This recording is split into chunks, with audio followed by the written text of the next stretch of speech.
Hey, here I am, 3 months post second mastectomy, in which I went mostly flat. So I'm here to talk about what it's like to have been the first 3 months after going flat. Now, I have to say that I am not your typical flatty. Most flatties are symmetrical, and I have found that the term that best suits my body is asymmetrical flatty. So I have a bit of a breast, Goldilocks breast here on the right, and I'm quite flat with a lot of concavity, at least a lot of concavity in my way of thinking, here on the left. And I'm wearing a little bit more revealing shirt today just to demonstrate that. I don't generally wear shirts this revealing when I'm going out into the world. However, I have chosen to be mostly someone who does not wear prosthetics any longer. Of course, when I first had my first mastectomy, I still had one very large breast on this side, so I had to wear prosthetics, in my way of thinking, most of the time in order not to feel very self-conscious. Toward the end of that 9 months, I definitely got more comfortable going without a prosthetic in certain situations, but it's much more comfortable to do so now that I'm mostly flat on both sides. The first month, I would say, was a very, very confusing situation for me because I was led to believe by my excellent surgeons that I might not be breasted when I came out of surgery, but I might be. And so it was a very big question mark in all of our minds what I would look like. Now, this is not the case for most flatties. Most flatties go to a surgeon that's done many of these aesthetic flat closure surgeries.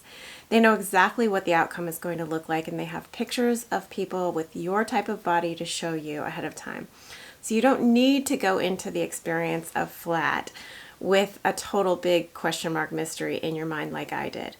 I just happened to choose Goldilocks, and Goldilocks is new enough now in the year 2023 that we don't have a lot of thinner models or photos of this type of closure for us to look at, and each of our surgeons hasn't done it very often on thinner people, so they're only going to have at best a couple or 3 pictures of someone with your body type if you have a body type like mine.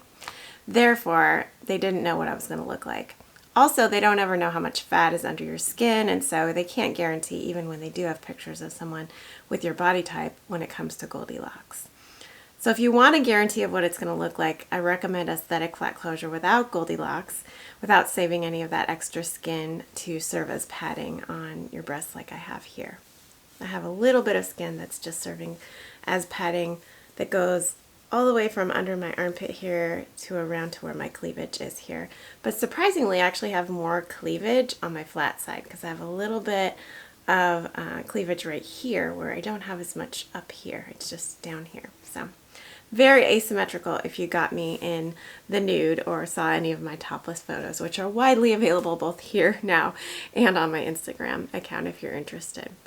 So that first month was confusing to me because I didn't know what kind of swelling I had on both sides. Actually, I had a revision over on this side, so I was a little bit swollen over here. I didn't know what it would look like in the end over on my right side with the Goldilocks especially. So I didn't know whether I was still a uni or not. Uni is the word we use for uniboob or uniboobers or unicorn, which is to say you have one breast and not another one. And I identified with that label strongly in my first 9 months after my first mastectomy when I went flat on this side. And coming out of my second mastectomy 3 months ago, I wasn't sure what I was anymore. I was planning to be fully flat because my main plastic surgeon had told me that she didn't expect that she would have enough skin to make any kind of cleavage or heft.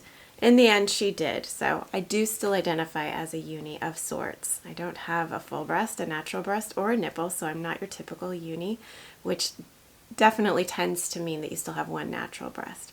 So I'm kind of somewhere in between a full flatty and a uni. But I don't really have to talk about that much or identify very much with either one, so it doesn't really matter on most days.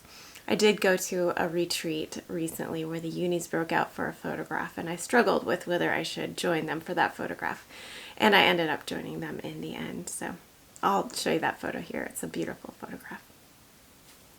Anyway, I had my identity kind of messed with in that last surgery, just like I did in my first surgery. And this one came out a little bit better for me. I like the outcome of it. Even though I'm not symmetrical, and it would be nice to be symmetrical, I really like having one semi-breast. and I like the way that I'm able to accentuate my one breast with fashion and swimsuits, and it's been fun. And sometimes I do wear a little prosthetic on this side to even them out. After that first month, when I realized how much the swelling was going to go down and I could kind of embrace my new body, I did so.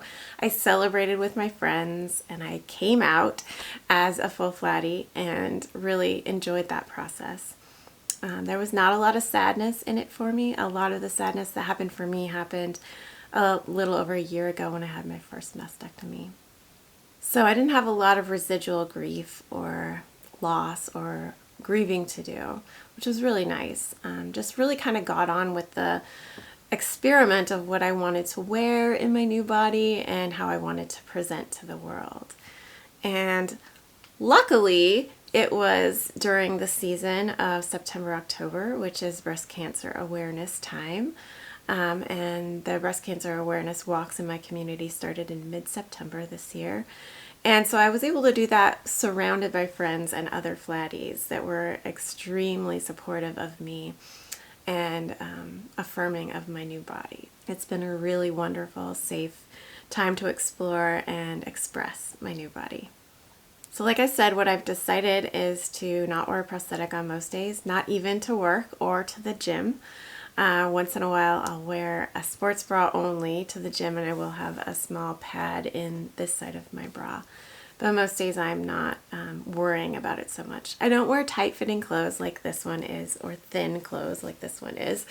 I usually wear more loose, and that's been a big adjustment, and I have another video that talks about some of my fashion lessons after becoming a full flatty, and about how I like to wear clothes that are not too revealing and not too baggy at the same time. Somewhere in between is what I prefer.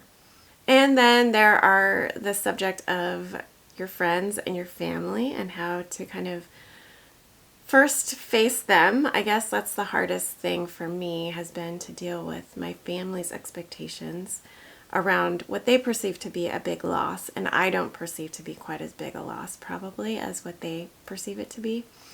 And I'm fortunate to have a family that is really bare bones, kind of simple in their heritage. So we've never had a tendency to be very polished or flamboyant or excessive in our clothes, or certainly not in any jewelry or ornamentation, which those kinds of things tend to also lead to accentuation of breast shape and size. I think they kind of go together. So I'm glad that most of the women in my natural family, at least, are very basic and very accepting of the fact that I didn't want to put myself through multiple surgeries and years of more surveillance than I would like to be being exposed to. So I think my family was very understanding of my going flat.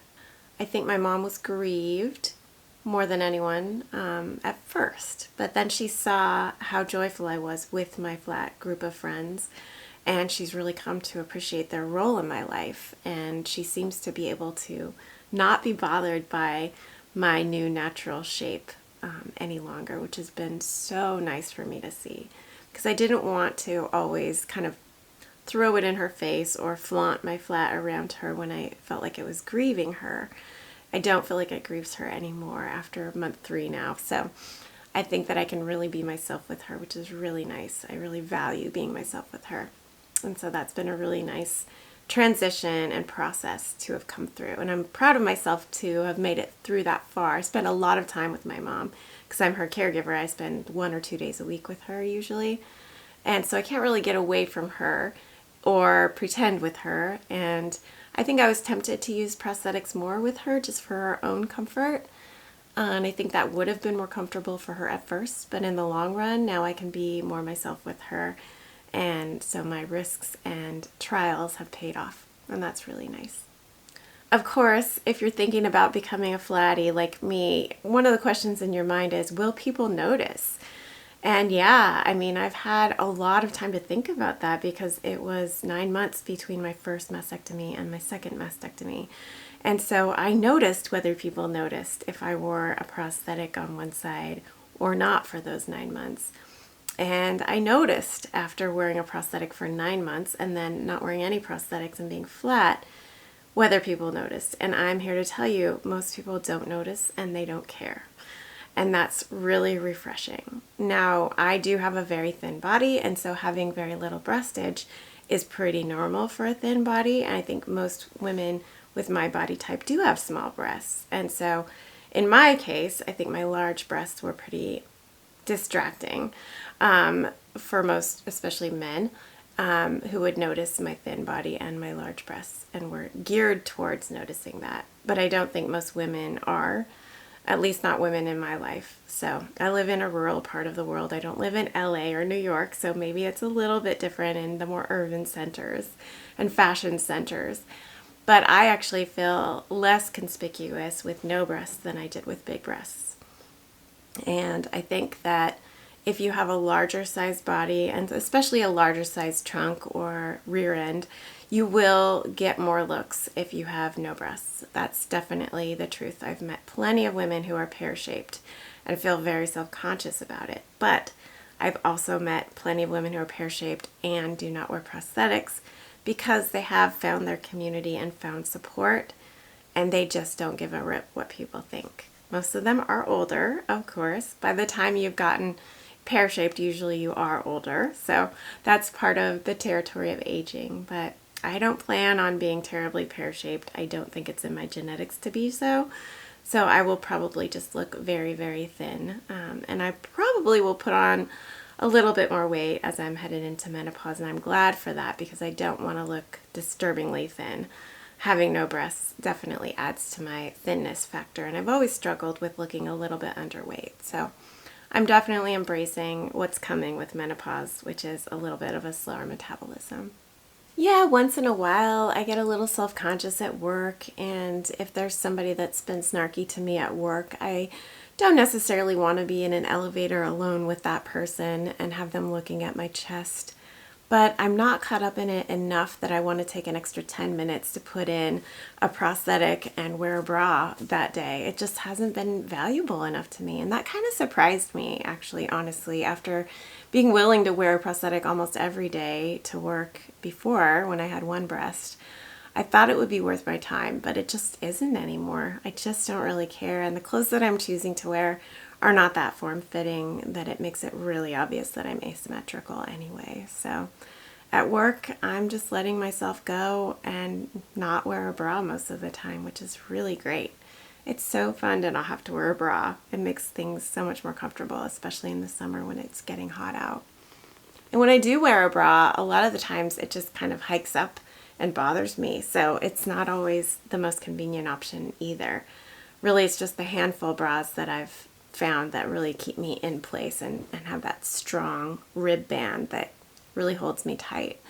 So if you're interested in finding out about the bras that work best with prosthetics, definitely check out my video on that subject too. I think the bigger obstacle in terms of your social life and your friends is just recovering from cancer. It's not really whether you have breasts or not, at least not in my life and my story. My friends are still my friends. They just don't always know what to say about my cancer journey and don't always have the fortitude to broach that subject with me. And I think most people think that they should be sensitive or broach that subject more often than they really need to. So that's really been the only awkwardness in my friend community. It's not about whether I have the same kind of shape of body or anything like that. I think there's been a little bit of a gap between me and my closest friends in the last few years just because I went through cancer and they didn't. And that's probably just as much to do with my own insecurity and self-awareness as it is with their insecurities about that. And I have confidence that we will recover our friendships from that awkwardness. I'm not too worried about it. But the really cool thing is that I've also made so many new friends, not just across the internet, but also here locally. I have dozens of new friends that I feel very close to and supported by because of this similar journey that we've had. And most of them are flat. Some of them are breast cancer survivors who didn't go flat, and they just happened to be there when I really needed them to share my journey, share my story, listen, and for me to listen to them. So I don't think it's necessarily true that all of your closest friends after cancer will have cancer or will have had cancer or will be flat, or will have the same type of breast augmentation plan that you had. But in my case, almost all of my friends, my closest friends right now, just happen to be new friends that also are flat. And I talked about that in my last video, so you can definitely learn more about that process in that video, which I will link to up above and down below. But in terms of my identity as a flat person, really I think it's what you make of it. I think it's what you believe that counts. And like I said, I've been so fortunate to be around people who believe very strongly in their beauty and their continued value for their body positivity, that just really rubs off on me as I've been with them, kind of as they kind of went before me in this process and adapted into that place where they could really love themselves and feel confident about themselves in an unshakable way. And then I got to be around them after they'd built that strength and fortress for themselves. And so I just am so benefiting from that process that's kind of gone before me in my community of flat sisters. And I want to do that for others, and that's why I'm not stepping out of the breast cancer world or the flat world now that I'm all done recovering and I don't have as many triggers or ongoing traumas around cancer and breast cancer. I'm staying in this community and taking leadership roles in this community because I do want to be that same thing, that same mirror for other women that step into it. And I want to be the reason that they believe that they are still beautiful, just exactly the same way that my friends were that for me. So I feel good about being a flattie. It's a huge part of my identity, and I don't think all of my friends and family understand that quite as much as I do, and I don't think they ever could until they stepped into the community themselves. It's kind of a mystery. It's kind of a paradox. You don't expect to feel more whole after you've been broken. You don't expect to be able to love your body after you've had a major front and center part of your body taken away. But that's what happens, and that's what happened in my community at least. And it's available to you in the internet communities out there to some degree, but I really encourage you, if you are going flat, to find an in-person, real-time group of individuals that can support you as well, because I think that will be even more powerful. But in the meantime, there are plenty of stories to read, people to see, photographs on Instagram mostly, and also podcasts to listen to that will really brighten your mood and your identity as you're transitioning into this new body type. Please reach out if you have any questions or thoughts. Again, I'm at a breast cancer diary on Instagram with dots in between the words. And you can reach out to me very easily there if you're looking for a community, and I can try to connect you with the small groups of individual flatties that I know of around the country, at least in the US at this time, and a couple over in the UK. So reach out if you need that, and I will see you next week.